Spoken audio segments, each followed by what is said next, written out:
Guys हेर्नुहोस् है, आज चाहिँ यहाँनिर के खाने त भन्दा मेगी खाने, चाउचाउ खाने भनेर यो कटिङ गरिराखेको छु। सलादहरू कसरी खाने हो, यहाँनिर मेगीको साथमा खाने अन्डा पनि उसिनिराखेको छु। हेर्नु ल, हेर्नुहोस् मेगीको लागि चाहिँ यहाँनिर मैले तावामा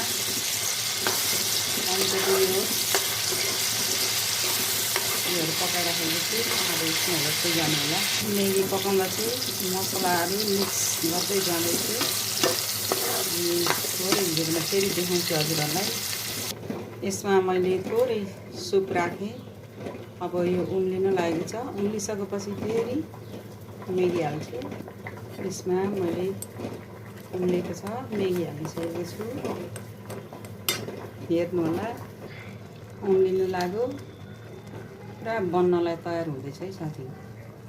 हेर्नु होला ल, यहाँनिर अन्डा सलाद तयार भयो।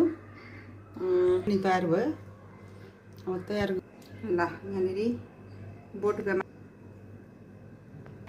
हेलो गाइज, हेर्नुहोस् साथीहरू, हामी चाहिँ अब बिहानको खाना फ्रेस। अब बिहान भर्खर उठेको छौँ। यत्रो बेर छिटो उठेको, 2 बजे झन्डेले।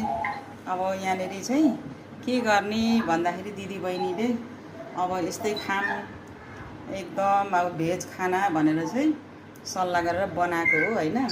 सम्पूर्णलाई कोही हाम्रा साथीहरू नजिकका इष्टमित्र खान चाहनुहुन्छ भने सम्पर्कमा आउनु होला भन्दै निमन्त्रणाका साथ हामी खाना लागेको है साथीहरू।